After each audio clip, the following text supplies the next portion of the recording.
Bonjour, nous sommes le 17 août. Le titre de cette vidéo est « L'épidémie est terminée, ouvrez les yeux ». Alors comme d'habitude, je vais vous mettre sous la vidéo 4 liens. Le premier, l'interview d'une généticienne qui s'appelle Alexandra Orion-Caude, qui a eu un succès fou sur YouTube avec plus d'1 million de vues. Alors on va en parler. La deuxième, le grand plan de l'élite. Alors c'est une compilation de plusieurs vidéos qui est un très bon résumé. Cette vidéo est importante, donc ça serait bien de la voir avant la censure.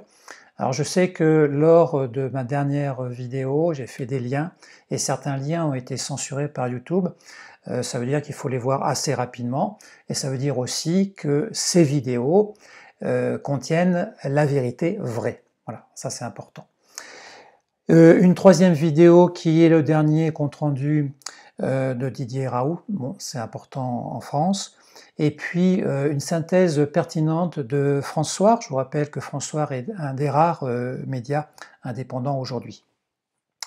Alors, j'aimerais faire un préambule dans un premier temps pour bien comprendre ce qui se passe au niveau des chiffres, parce que plusieurs personnes sont complètement perdues par rapport à ça. Pendant l'épidémie, on n'a pas arrêté de compter les morts tous les jours, et en fait c'était globalisé. C'est-à-dire que la personne qui avait un accident de la route a été morte à cause du Covid, un suicide c'est à cause du Covid, un cancer à cause du Covid, donc ça a été complètement globalisé pour gonfler les chiffres. Ça c'était pendant l'épidémie. Or aujourd'hui il y a un problème, c'est qu'il n'y a plus de morts. La courbe est complètement plate. Donc les gouvernements ont trouvé le moyen de faire quelque chose d'artificiel avec de nouveaux chiffres qui sont les cas positifs. Alors là encore, les chiffres sont gonflés parce qu'au lieu de travailler sur un plan relatif, on travaille en absolu. Et bien sûr, plus on fait de tests, plus on a de cas positifs. C'est proportionnel et c'est tout à fait normal. Ce qui est intéressant, c'est de faire le ratio entre le nombre de cas positifs et puis le nombre total de tests. Et ce ratio, en fait, il est quasiment fixe, c'est 1%. Voilà. Donc on a 1% sur plusieurs mois et ça continue comme ça. Et il n'y a rien de catastrophique et ça veut dire que tout est normal. Alors, il y a aussi des faux chiffres. J'en parle et là-dessus, je renvoie vraiment aux vidéos de Silvano Trotta qui sont très très bien faites puisque Silvano prend le temps de décortiquer tous les chiffres, de prendre des cas, d'apporter des preuves vraiment très précises là-dessus. Je vous donne simplement un exemple. Il y a eu un hôpital dans une petite ville qui a eu dans la journée 13 entrées.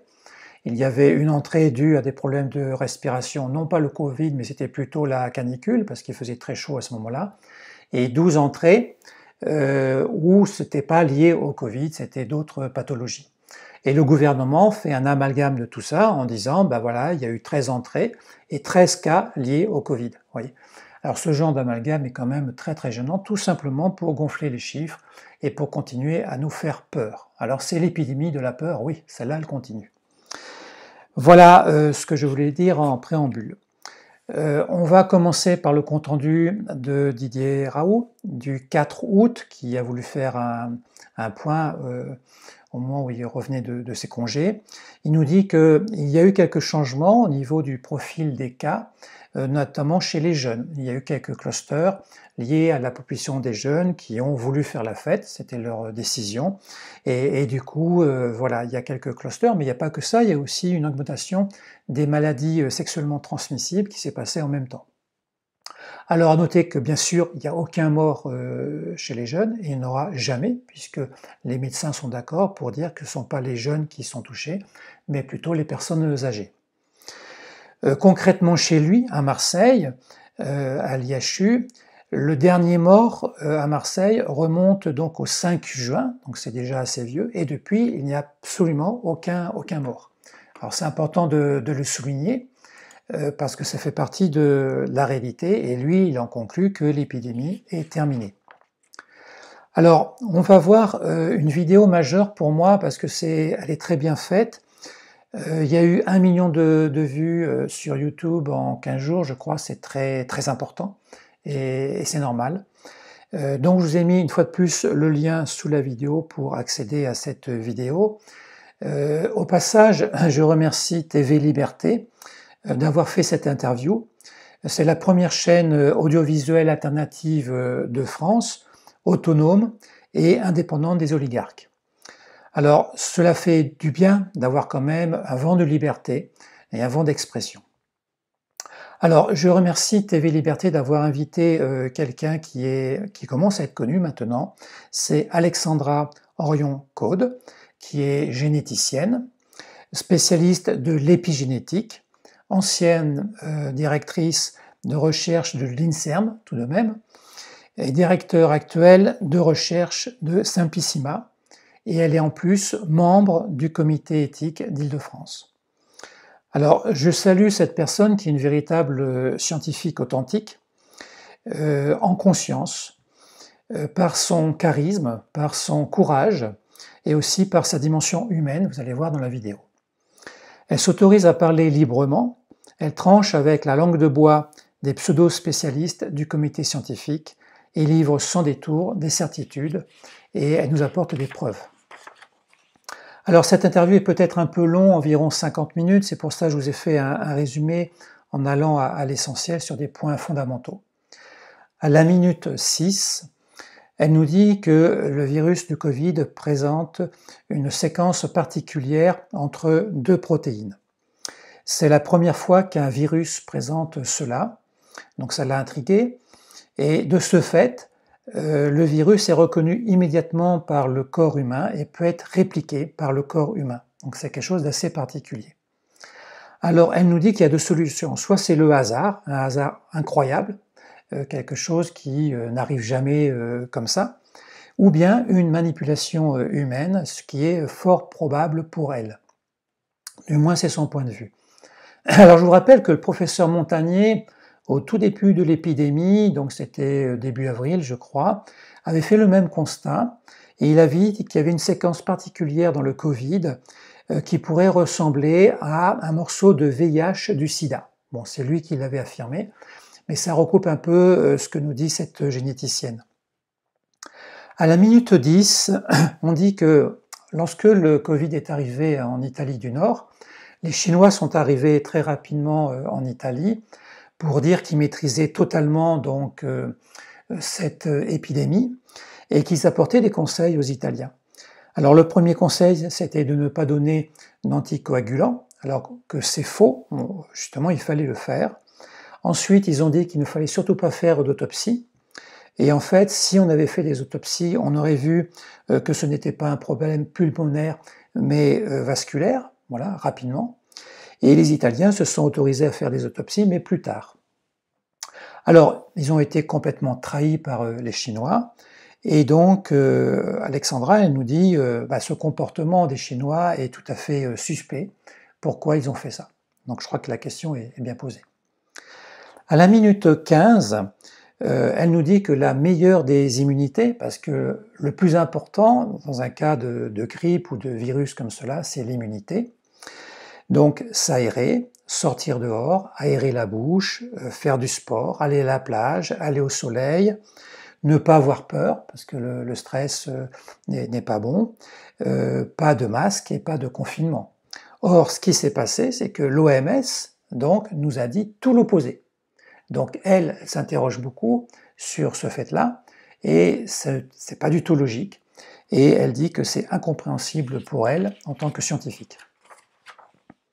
À la minute 20, elle annonce la fin de l'épidémie, comme d'autres, donc avec les courbes qu'elle donne sur sa vidéo.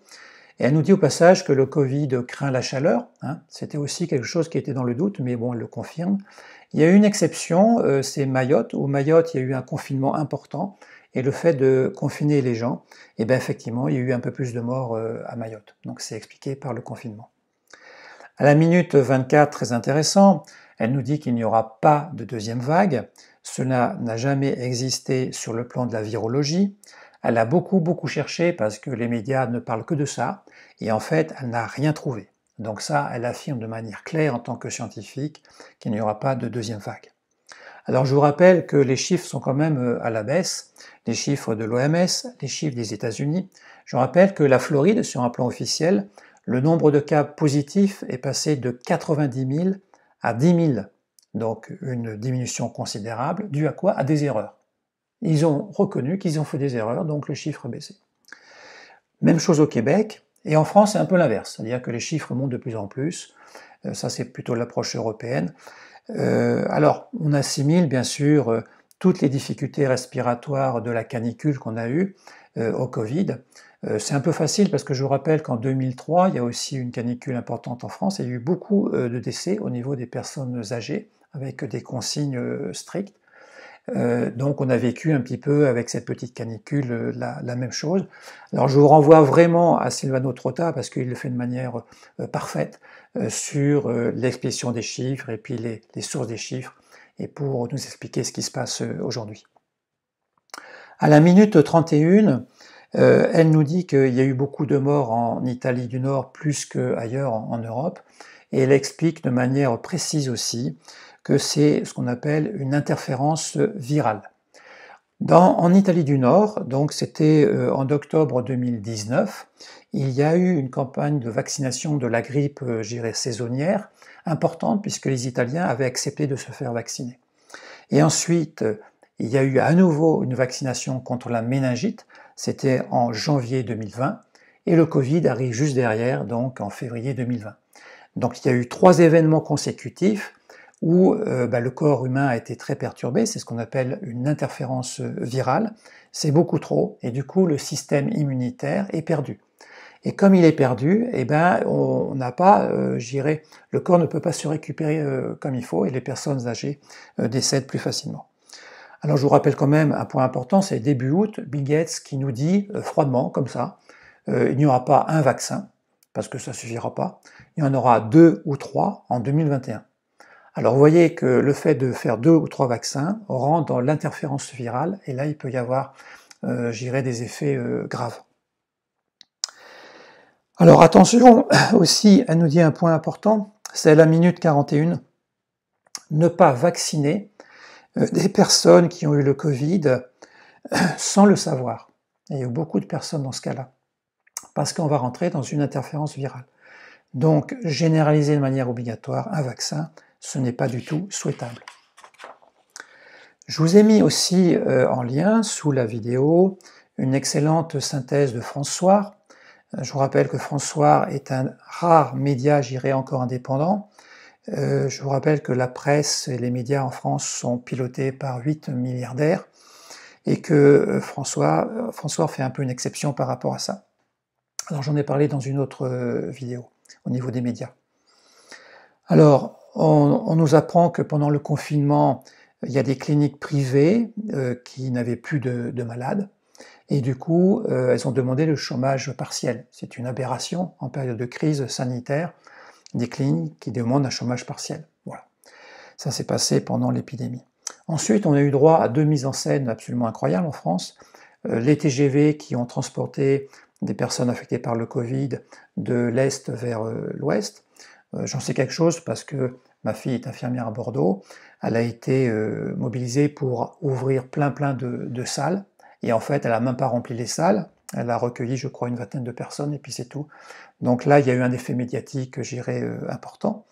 Et puis aussi, un hôpital militaire de campagne qui a été mis en place à Mulhouse, mais pas forcément très justifié. Il y a eu la même chose au Pays de Galles, où il y a eu 17 hôpitaux de campagne qui ont été montés rapidement, et en fait, sur les 17, il n'y en a qu'un seul qui a été utilisé. Vous voyez qu'on a tout amplifié de manière voulue, relayé par les médias pour continuer à faire peur. Alors, François nous dit que l'épidémie est terminée. Eux aussi, ils donnent les courbes officielles du gouvernement, mais bon, il suffit de les voir et de les interpréter. Et ils disent aussi que le ratio entre les cas positifs et le total de tests, donc c'est autour de 1%. Là encore, on a la courbe qui est complètement plate. Je vous rappelle que François le dit aussi, qu'il y a des positifs qui sont faux parce qu'on détecte des virus morts, que le test n'est pas fiable à 100%, que les chiffres sont truqués, etc., etc. Donc on est dans cette folie aujourd'hui, là, au mois d'août.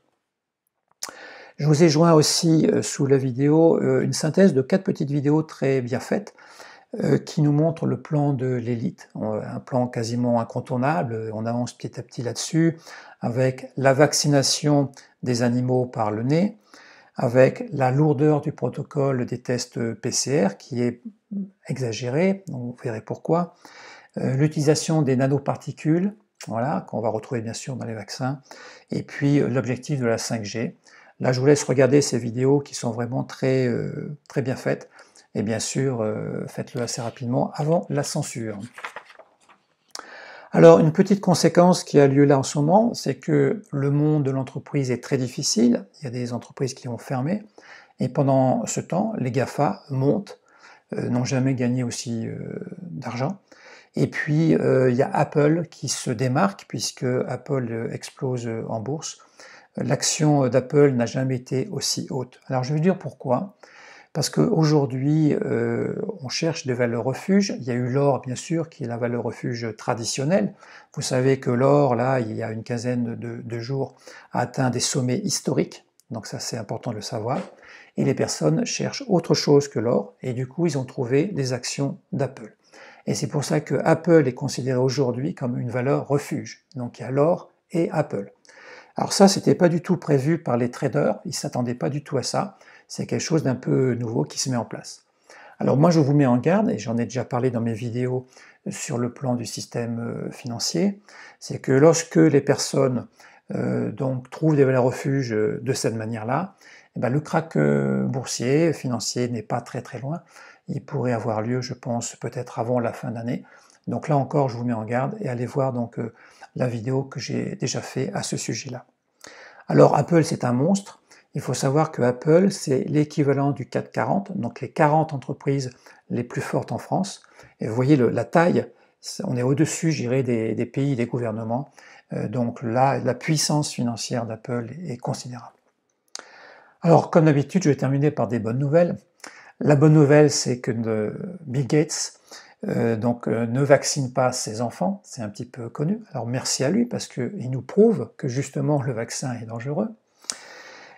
Par ailleurs, Bill Gates, début août, c'est tout récent, nous a dit froidement que son vaccin ne va pas marcher donc à 100%, qu'il sera efficace à 50%.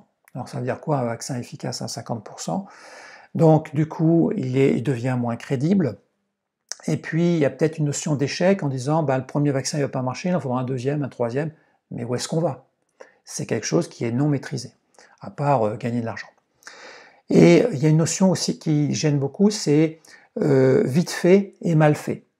Là, tous les labos veulent sortir un vaccin rapidement, mais on sent que c'est vite fait, mal fait.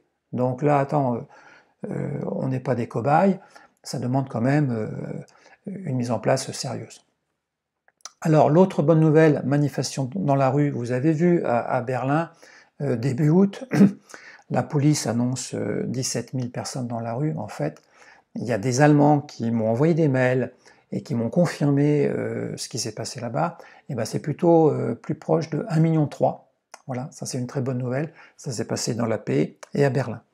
Il y a eu la même chose au Québec, le 8 août. Donc le 8 août, la police annonce quelques centaines de personnes. En fait, les Québécois, là aussi, qui m'ont renvoyé l'information, c'était plutôt autour de 50 000 personnes. Et puis on attend Paris avec les manifestations de septembre, je crois le 12 septembre.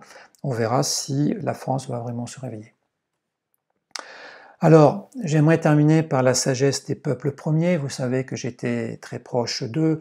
J'ai organisé 4 rassemblements dans les années 2000 donc en France pour justement partager avec eux leur sagesse. Et là, aujourd'hui, j'aimerais vous livrer donc un message d'un Indien Hopi qui s'appelle Aigle Blanc. Alors, il nous dit la chose suivante. Ce moment que traverse l'humanité peut maintenant être vu comme un portail ou un trou.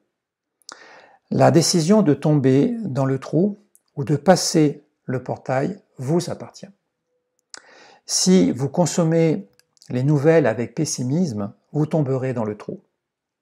Si vous voyez le tout avec du recul et avec la vision de l'aigle, vous percevrez la dimension spirituelle de cette crise et vous passerez le portail. Voilà le message d'aigle blanc de la nation Hopi. Voilà, j'aimerais terminer donc sur ces messages positifs.